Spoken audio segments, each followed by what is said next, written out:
Assalamualaikum, salam sejahtera. Bertemu sekali lagi bersama saya Nazri Kahar dalam agenda Wani pada malam ini. Seramai 10,961 atau 73.9% sahaja majikan dikesan gagal memenuhi kemudahan penginapan asrama pekerja dalam pemeriksaan berkala yang dijalankan oleh Jabatan Tenaga Kerja sejak 1 Februari hingga 15 April yang lalu iaitu 2021. Timbalan Menteri Sumber Manusia Dato' Awang Hashim menjelaskan 3,874 atau 26.1% sahaja majikan berjaya mematuhi kemudahan penginapan di bawah Akta 446. Jadi dari jumlah itu beberapa kertas siasatan sudah pun dibuka, sekitar 625 kertas siasatan atas kesalahan seperti tidak diperakui perakuan penginapan oleh Ketua Pengarah Tenaga Kerja dan Penginapan tidak mematuhi Undang-Undang Pihak Berkuasa Tempatan ataupun PBT. Jadi dari angka yang besar ini iaitu lebih 73% ataupun 74% majikan tidak memenuhi ataupun gagal memenuhi kemudahan penginapan asrama yang selesa buat pekerja mereka. Ini menunjukkan bahawa sejak pandemik setahun yang lalu begitu ramai majikan yang degil. Dan situasi tempat penginapan pekerja, terutamanya pekerja asing kerana pekerja tempatan kebanyakannya pulang ke rumah, agak daif dan kotor dan tidak sesuai untuk dihuni ataupun di tempat tinggal untuk pekerja apabila mereka pulang ke asrama ataupun pusat penginapan masing-masing. Kita amat menyesali perkara ini dan dengan angka yang agak besar ini, apa yang boleh kita lakukan untuk memastikan majikan patuhi dan comply dengan akta dan undang-undang yang sudah pun ada oleh pihak kerajaan di bawah Kementerian Sumber Manusia. Jadi untuk mendapatkan penjelasan lebih lanjut berkaitan dengan ini, Dato' Awang Hashim, Yang Berhormat Dato' Awang Hashim, Timbalan Menteri Sumber Manusia bersama saya melalui Skype pada malam ini. Assalamualaikum Dato', apa khabar? Waalaikumsalam warahmatullahi wabarakatuh. Alhamdulillah, sihat. Kasih berpuasa hari yang ke-7.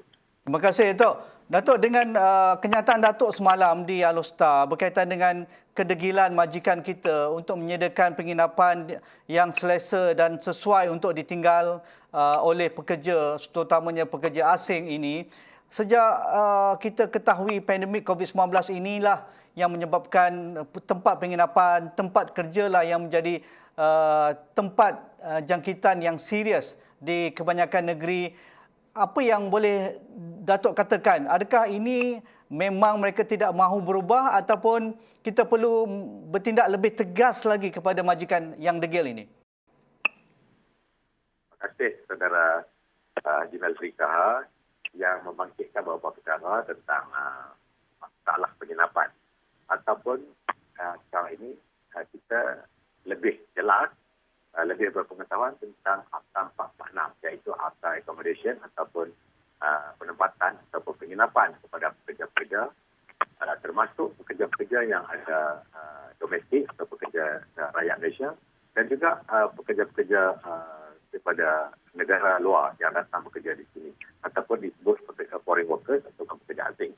Jadi seperti yang disebut oleh Tuan Haji Nazri tadi berkenaan dengan kenapa tidak pihak majikan tidak mematuhi Akta 446 ini.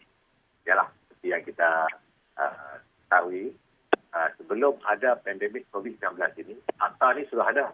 Betul. Akta 446 ini sudah ada. Tetapi kita tak tahu. Tapi apabila berlaku satu benda yang di luar jangkaan, iaitu pandemik COVID-19 ini, barulah kita tahu bahawa Akta untuk penginapan pekerja asing ini memang telah patut dipatuhi, patut diikuti oleh para majikan yang ada di Malaysia ini. Jadi untuk makluman, dipanggil Akta Standard Minima Perumahan Penginapan Kemudahan Pekerja 1994 ataupun Akta 446. Ini ditambah baik bagi kita menangani masalah penginapan pekerja yang mana tiada fasiliti kebersihan yang baik. Ini tumpuan kita. Fasiliti yang disediakan, penginapan yang disediakan, mestilah ada kebersihannya. Tidak terlalu sempit, tiada pengudaraan atau ventilation yang baik. Begitu juga dengan tidak terurus susunan penginapan ini. Ini perkara yang kita tumpukan dalam operasi kita ketika kita menghadapi pandemik COVID-19. Yang mana kita dapati salah satu faktor merebaknya wabak adalah daripada pekerja-pekerja yang tinggal di sebuah perumahan yang padat, yang melebihi daripada 30 orang sebuah rumah. Jadi ini memudahkan atau mempercepatkan merebaknya pandemik COVID-19 ini. Dengan tujuan kita, bila kita melaksanakan Akta 446 ini, bagi pihak kerajaan bagi memastikan penginapan yang disediakan oleh para majikan ini mestilah mereka mematuhi standard minimum di bawah Akta 446 ini kerana salah satu sebab daripada penyebaran wabak kuman ataupun virus COVID-19 ini adalah daripada sektor factory yang mana penginapan mereka tidak disediakan mengikut seperti mana garis panduan yang telah ditetapkan oleh kerajaan. Jadi binaan Akta 446 ini berlaku tepat pada masanya yang mana ia adalah sesuai dan relevan dengan peningkatan penularan jangkitan COVID-19 di kalangan warga asing berikutan kebanyakan mereka tinggal di penempatan yang padat, tetap dan kotor. Ini adalah dapatan pasti daripada operasi agresif. Secara agresif ataupun aggressively had been made by the pihak Kementerian Sumber Manusia melalui Jabatan Tenaga Kerja Semenanjung Malaysia. Jadi rekod pematuhan setelah kita membuat operasi secara agresif, kita dapati pihak kerajaan melalui Kementerian Sumber Manusia telah mendapati bahawa rekod pematuhan sejak 1 Februari 2021 sehingga 16 April 2021 mencatatkan sebanyak 3,900 majikan telah patuh dengan Akta 446 yang sedang kita kuatkuasakan. Ini melibatkan sebanyak 95,870 tempat penginapan yang disediakan majikan telah kami periksa, telah kami buat investigation ataupun kami buat satu operasi secara agresif, secara terperinci. Daripada dapatan yang kami buat operasi ini, jumlahnya JTK, Jabatan Tenaga Kerja, mendapati sebanyak 3,874 iaitu bersamaan dengan 26.1%. Yang mana mereka ini mematuhi di bawah Akta 446.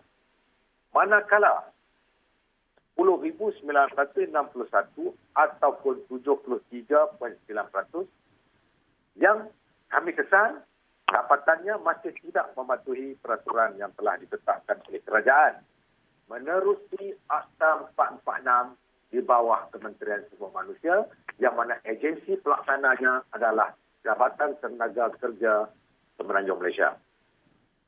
Ya, Datuk.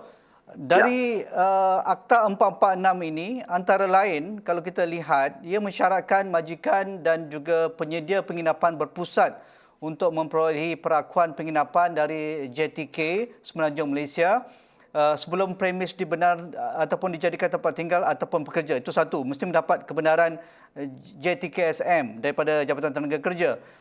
Kegagalan mematuhi akta itu boleh didakwa dan disabitkan kesalahan dan didenda sehingga RM50,000 setiap kesalahan. Dan akta ini juga meminta majikan dan penyedia penginapan mematuhi undang-undang PBT yang disediakan oleh pihak berkuasa tempatan.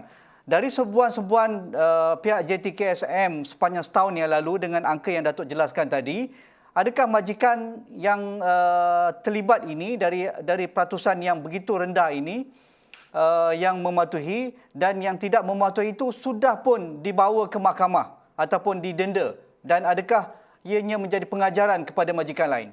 Okay, Alhamdulillah. Soalan yang sangat baik yang telah Tuan Haji Nazri Taha bangkitkan. Yang pertamanya kita tengok daripada tindakan-tindakan yang telah kita lakukan, iaitu di mana kempen operasi ini berjalan di seluruh negara. Bila di seluruh negara, kita melebihi daripada 100 operasi lebih telah kita jalankan. hampir 150 operasi. Tetapi kita tidak dapat lagi dalam masa ketika daripada Januari 2021 sehingga bulan 4 ini, kita tak boleh secara menyeluruh pergi ke setiap majikan yang ada lebih daripada beribu, lebih daripada 4-5 ribu majikan yang mana mereka beroperasi secara besar-besaran.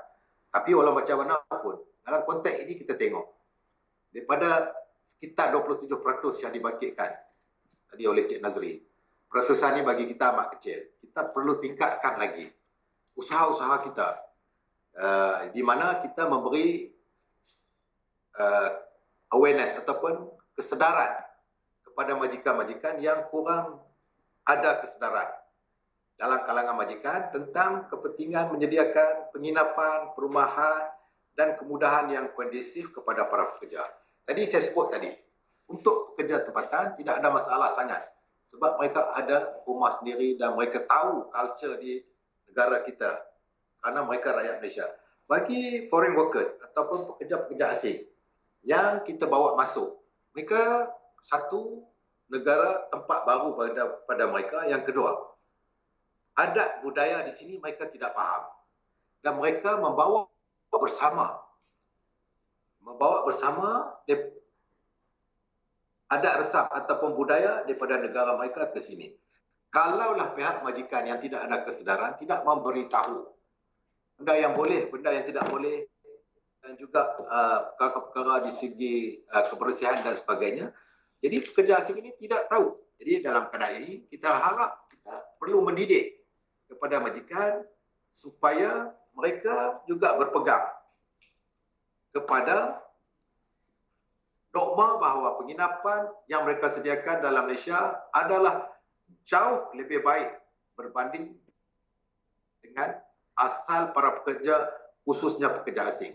Yalah, dalam bentuk macam ni, kita bandingkan Malaysia dengan negara, contohnya negara-negara daripada pekerja-pekerja asing ini datang. Kita patutnya kita meletakkan negara-negara yang perlu kita sebagai contoh untuk kita melaksanakan penyediaan penginapan ini. Kita perlu ambil Jepun, Korea, Singapura. Ini negara-negara yang perlu kita ambil. Kita jangan banding negara-negara yang rendah daripada Malaysia. Memang kita akan kata kita yang terbaiklah, tetapi kita belum mencapai ke tahap yang telah ditetapkan oleh ILO ataupun International Labour Organization. Inilah masalah. Jadi kita memilih majikan untuk mereka memastikan banyakkan majikan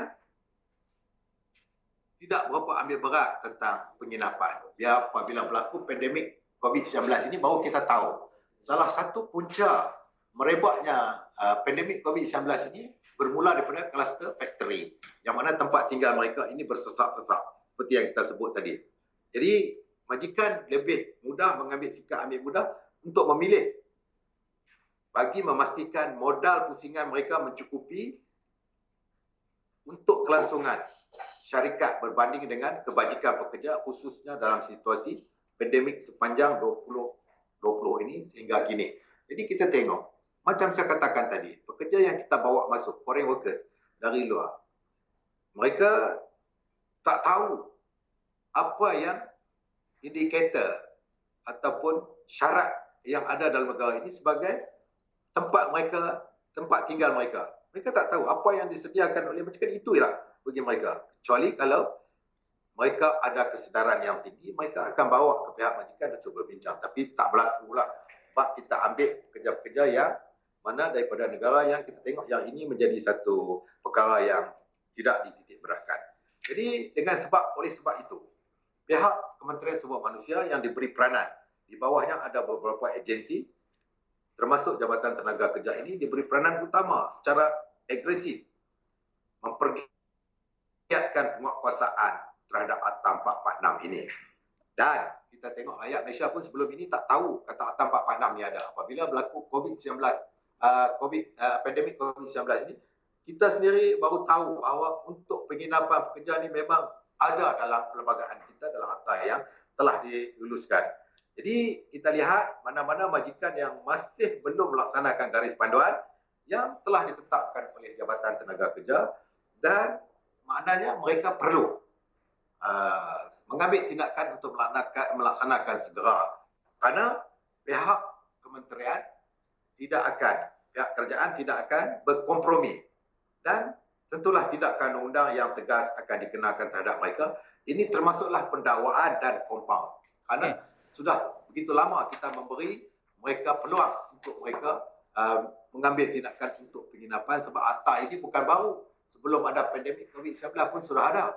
Cuma mereka tidak ambil berat. Kita bila ada pandemik COVID-19 ini, kerajaan terus melihat enforcement untuk Akta 446 ini bagi kita mengekang ataupun memutuskan rantaian pandemik COVID-19 ini melalui kluster kilang ataupun perubahan yang disediakan oleh para majikan ini.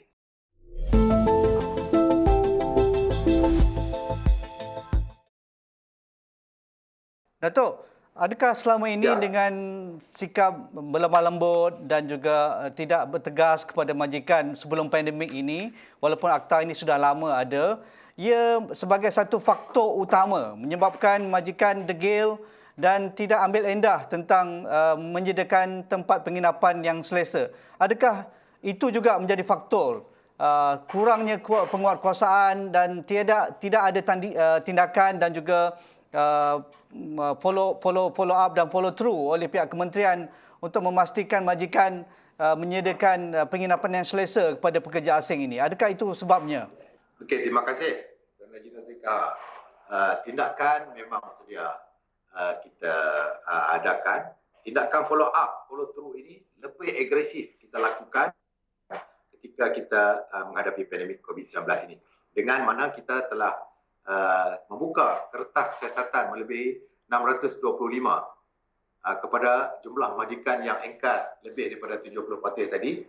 Ingin saya jelaskan di sini bahawa kertas siasatan adalah tindakan undang-undang terakhir yang dikenakan. Dan saya sebut tadi, Tuan Haji Nazri, bahawa bila kita buat operasi secara besar-besaran ini yang melibatkan kolaborasi ataupun integrate operasi ini dengan melibatkan 4-5 kementerian yang lain di bawah Akta 446 dan juga Akta 442 yang diketuai oleh PDRM, Akta 342 yang diketuai oleh PDRM, kita tidak akan bertolak ansur lagi dah. Sebab ini melibatkan nyawa.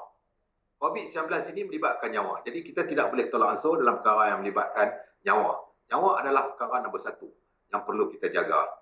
Terutamanya dalam kaedah konteks Islam pun, nyawa adalah nombor satu, perkara yang pertama yang perlu diberi perhatian oleh pemerintah. Jadi bila dalam keadaan ini kita tidak akan bertolak ansur kepada para majikan yang engkar dan tidak mematuhi notis yang telah kita keluarkan sebelum ini. Sebelum kertas siasatan dibuka, ada pertimbangan yang diambil oleh pihak Jabatan Tenaga Kerja terlebih dahulu.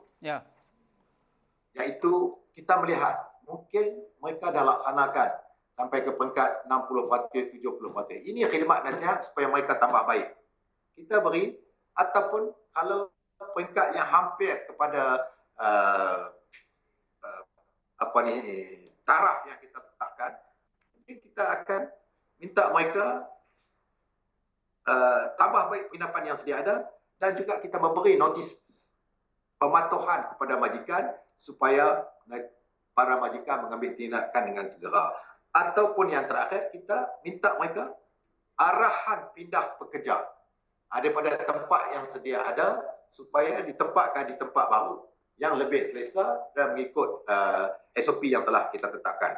Setakat ini, untuk rekod, setakat 15 April 2021, sebanyak 625 kertas siasatan telah dibuka oleh Jabatan Tenaga Kerja daripada keseluruhan pemeriksaan berdasarkan Akta 446 di atas kesalahan seperti mana penginapan tidak diperakui perakuan penginapan oleh Ketua Pengarah Tenaga Kerja ataupun penginapan tidak mematuhi Undang-Undang PBT ataupun penginapan yang tidak mempunyai ruang rehat dan ruang makan serta penginapan yang tidak mengikut syarat ketebalan tilam kurang daripada 4 inci. Tilam pun dia tak boleh kurang pada 4 inci kerana pekerja asing ni juga manusia. Kita kita tak boleh menganggap mereka sebagai hamba. Mereka adalah sebahagian daripada kemajuan yang ada dalam pembangunan negara ataupun ekonomi cycle yang berlaku untuk mereka negara menjadi negara yang lebih maju dan berdaya saing. Jadi kita kena anggap mereka sebagai elemen penting dalam pembangunan negara. Jadi sebab itu pihak Jabatan Tenaga Kerja Sumber Manusia telah meletakkan syarat tempat tidur mereka, tilam yang diberi pun tidak boleh kurang daripada 4 inci untuk menjaga tulang-tulang mereka supaya tidak sakit dan sebagainya. Ini sampai peringkat macam tu. Ya, Ini Dato'. selebihnya. Ada sikit lagi. Bagi pekerja tu bagi pekerja dan juga mereka yang tidak mendapat tempat penginapan yang sesuai ini, apa hak mereka kalau mereka laporkan kepada Jabatan Tenaga Kerja misalnya? Tetapi kita lihat kadang-kadang majikan ni mempunyai kuasa yang besar. Mereka tahu, mereka boleh menutup suara-suara ini. Jadi bagaimana JTK membantu pekerja yang mungkin ada membuat komplain ataupun membuat laporan kepada pihak kementerian? Ya, jadi terima kasih. Bagi untuk membantu pekerja-pekerja, ada majikan yang mempunyai kesedaran ataupun awareness yang tinggi, di mana kadang-kadang mereka tak melihat kepada kepentingan penginapan. Akhirnya majikan ini melantik seorang pegawai yang dipanggil OSH officer, Occupational Safety and Health, yang diletakkan di mana majikan-majikan yang melebihi 500 pekerja ke atas. Dia meletakkan pegawai OSH ini bagi memastikan apa yang kita letakkan sebagai garis panduan ini dilaksanakan sepenuhnya. Jadi ada majikan begitu. Jadi kita tengok pada ketika keadaan ini, kalaulah semua majikan memberi perhatian khusus untuk melindungi hak-hak pekerja dan juga melihat kepada keuntungan syarikat, jadi kerajaan mengarahkan supaya mereka melaburkan sedikit keuntungan mereka untuk memberi keselesaan kepada pekerja mereka. Kerana kita lihat apabila berlaku pandemik COVID-19 ini, kerajaan terpaksa membelanjakan berbilion-bilion ringgit kerana kelemahan para majikan untuk mereka menyediakan penginapan yang selesa. Kenapa berbilion ringgit? Kita tengok bagaimana kita terpaksa membelanjakan wang ringgit untuk swab test kepada pekerja-pekerja asing. Begitu juga kepada vaksinasi. Juga terpaksa. Yang mana mereka membayar caruman dalam perkeso. Jadi mereka bila buat swab test dan sebagainya, mereka kerajaan terpaksa mengeluarkan perbelanjaan yang besar. Sekiranya perkara ini diatasi lebih awal, insya-Allah kita dapat menjimatkan kewangan negara. Jadi kita tengok daripada sini telah ada tindakan yang agak drastik di mana 34 majikan telah diarahkan pindah pekerja mereka telah dikeluarkan. Maknanya kita keluarkan notis pindah pekerja kepada majikan supaya mereka pindahkan pekerja mereka ke tempat yang lebih selesa, telah kita keluarkan notis. Dan lagi sebanyak 2,417 arahan penambahbaikan penginapan pekerja-pekerja ini. Begitu juga kita minta penginapan tambah baik yang juga dikeluarkan kepada sebanyak 7,885 notis pematuhan. Pematuhan penginapan telah dikeluarkan oleh JTK kepada majikan-majikan yang tidak memenuhi syarat atau peraturan yang telah ditetapkan hasil daripada operasi secara terperinci telah kita lakukan di premis-premis syarikat-syarikat tersebut. Sekiranya mereka gagal setelah kita membuat tindakan-tindakan ini, maka buat masa ini mereka gagal mematuhi arahan yang telah diberikan, termasuk notis yang telah dikeluarkan, maka pihak kerajaan melalui Jabatan Tenaga Kerja akan bertindak lebih tegas dengan mengenakan kompaun ataupun pendakwaan dibawa ke mahkamah.